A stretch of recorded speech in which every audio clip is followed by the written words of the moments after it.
दोस्तों रोज़ाना government jobs की अपडेट सबसे पहले पाने के लिए हमारे यूट्यूब चैनल तैयारी ऑनलाइन को सब्सक्राइब करें और साथ ही साथ बेल आइकन को भी दबा लें।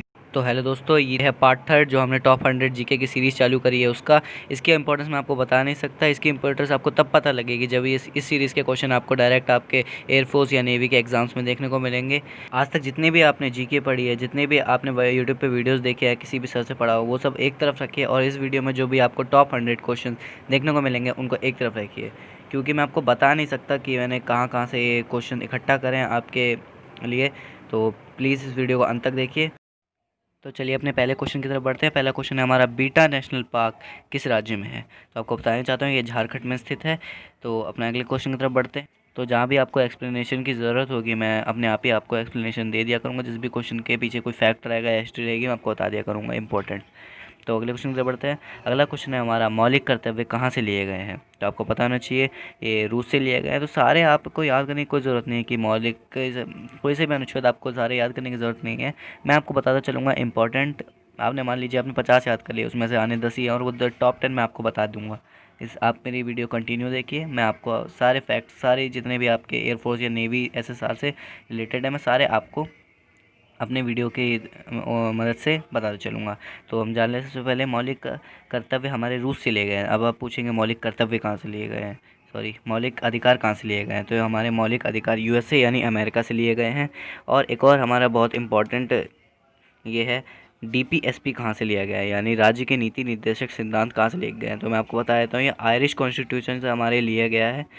चलिए हम अगले क्वेश्चन की तरफ बढ़ते हैं। अगला क्वेश्चन है हमारा, विधानसभा की मसौदा समिति का अध्यक्ष कौन थे? तो आपको पता होना चाहिए ये मसौदा समिति क्या थी। ये मसौदा समिति 1946 में बनी थी और इसी ने हमारा भारतीय संविधान बनाया या फ्रेम किया है। तो ये कुछ फैक्ट्स थे मसौदा समिति के बारे में। और इसके अध्यक्ष डॉक्टर भीमराव अम्बेडकर जी थे। आगे आगे बढ़ते हैं हम। अंडमान निकोबार किस राज्य के साथ उसका उच्च न्यायालय साझा करता है? तो इसका आपको आंसर बता देना चाहूँगा मैं। इसका आंसर है पश्चिम बंगाल।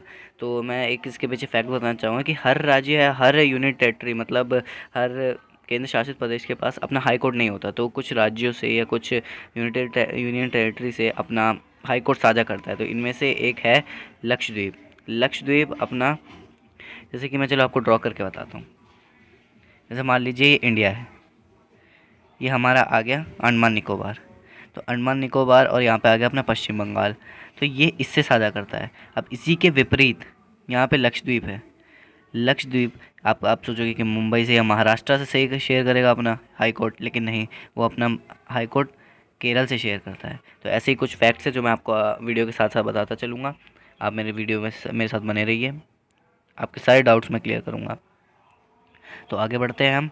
आगे बढ़ते हैं। तो आगे बढ़ने से पहले आपको बता देता हूँ कि प्लीज़ हमारे यूट्यूब चैनल तैयारी ऑनलाइन को सब्सक्राइब कर ले। इससे मुझे बहुत मोटिवेशन मिलती है। जब भी आप वीडियो को लाइक करते हैं या चैनल को सब्सक्राइब करते हैं, मुझे एक मोटिवेशन मिलती है नई वीडियो बनाने की। तो चलिए अगले क्वेश्चन की तरफ बढ़ते हैं। अगला क्वेश्चन हमारा, दक्षिण गंगोत्री किस नदी को कहते हैं? तो सबसे पहले एक बहुत सारे, अगर मैं इसका आंसर देता हूँ कि गोदावरी को कहते हैं तो बहुत से लोग भड़क जाएंगे, बोलेंगे नहीं नहीं कावेरी को कहते हैं, कावेरी को कहते हैं। तो मैं एक चीज़ बता देना चाहता हूँ कि दक्षिण गंगा अगर होगा तो उसका आंसर होगा गोदावरी, लेकिन अगर दक्षिण की गंगा आएगा तो इसका आंसर होगा कावेरी। बहुत से लोग इसमें बहुत कंफ्यूज रहते हैं, तो मैं बीच बीच में आपको ऐसे फन फैक्ट्स या फिर कंफ्यूजिंग क्वेश्चंस के आंसर चुटकियों में बताता चलूँगा। अगले क्वेश्चन की तरफ बढ़ते हैं। अगला क्वेश्चन है हमारा, स्वराज पार्टी की स्थापना कब हुई थी? तो स्वराज पार्टी की स्थापना आपको पता होना चाहिए 1923 में हुई थी। इसी पार्टी की स्थापना से 4 साल पहले एक और बहुत बड़ा आंदोलन हुआ था। आपको पता होना चाहिए वो आंदोलन कौन सा था। तो मैं आपको बताता हूँ, वो असहयोग आंदोलन था या डिसओबीडियंस मूवमेंट था वो। तो चलिए अगले क्वेश्चन की तरफ बढ़ते हैं। अगला क्वेश्चन है हमारा, महात्मा गांधी की समाधि स्थल को किस नाम से जाना जाता है? तो ये कुछ समाधि स्थल है जो आपको 100% किसी न किसी पेपर में पूछा जाएगा। जब से मैं देख रहा हूँ पेपर्स को, ये हमेशा लगभग हर साल में पूछा जाता है। एक तो ये राजघाट और एक विजय घाट। तो विजय घाट आपको मैं पिछली वीडियो में बता चुका हूँ। विजय घाट लाल बहादुर शास्त्री की समाधि स्थल को कहा जाता है और महात्मा गांधी के समाधि स्थल को राजघाट के नाम से जाना जाता है। आगे बढ़ते हैं। पहले कॉमनवेल्थ गेम्स कहाँ हुए थे? तो आपको पता होना चाहिए कनाडा में हुए थे, 1930 में हुए थे।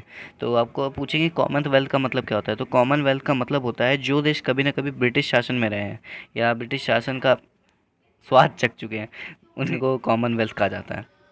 अगले क्वेश्चन की तरफ बढ़ते हैं। अगला क्वेश्चन है हमारा, मौलिक कर्तव्य किस अनुच्छेद में है? तो आपको पता होना चाहिए मौलिक कर्तव्य 51A में है। तो मैंने आपको पिछली वीडियो में बनाया था इस ए का मतलब क्या है। ए का मतलब होता है अमिटमेंट यानी संशोधन। तो कभी भी आपको ए दिखे तो इसका मतलब सीधा सीधा ये है कि उसमें उस अनुच्छेद में संशोधन किया गया है। आगे बढ़ते हैं। हमारे अगला क्वेश्चन है कौन सी मिट्टी रीगर के नाम से जानी जाती है। तो आपको पता होना चाहिए काली मिट्टी को रीगर के नाम से जाना जाता है। अगले क्वेश्चन की तरफ बढ़ते हैं। अगला क्वेश्चन है बक्सर का युद्ध कब लड़ा गया था। तो बक्सर का युद्ध आपको पता होना चाहिए कि 1764 में दिया गया था। ऐसे ही डेट से आपको कुछ रटनी पड़ेगी, इसके पीछे तो मैं आपको कुछ नहीं बता सकता है, कोई हिंट नहीं दे सकता, आपको सीधा सीधा रटना पड़ेगा है, सीधे शब्दों में बोलूँ तो। अगला क्वेश्चन की तरफ बढ़ते हैं। अगला क्वेश्चन है हमारा पीडीएफ का फुल फॉर्म क्या है। तो मैं आपको बताना चाहूँगा कि नेवी में 2 क्वेश्चंस आते हैं फुल फॉर्म को लेकर और एयरफोर्स में 1 क्वेश्चन आता है फुल फॉर्म को लेकर।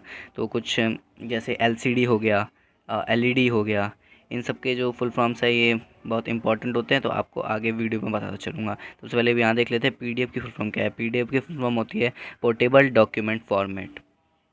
तो चलिए अगले क्वेश्चन की तरफ बढ़ते हैं। अगला क्वेश्चन है हमारा भारत का 46वां मुख्य न्यायाधीश कौन था।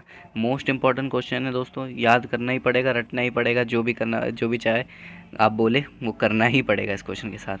भारत का 46वां मुख्य न्यायाधीश कौन था। तो आपको पता होना चाहिए रंजन गोगोई जी थे, जो कि हाल ही में चेंज हुए हैं, 47वें बने हैं अभी नए नए बने हैं 47वें 47th हाई सुप्रीम कोर्ट के जज बने हैं हमारे शेर्ड अरविंद बोबड़े। तो आपको ये बात पता होना चाहिए, मोस्ट इम्पॉर्टेंट है। तो अगले क्वेश्चन के बढ़ते हैं। भारतीय राष्ट्रीय कांग्रेस का गठन किसके द्वारा किया गया था। तो ये इसका आंसर मैं अभी एक मिस्ट्री रखता हूँ, आपको कल बताया जाएगा। आप या तो अभी का सर्च करके या फिर किसी भी तरह से आप इसका आंसर मुझे कमेंट बॉक्स में दें और मैं कल आपको आके बताऊंगा कि आपका आंसर सही था या नहीं था।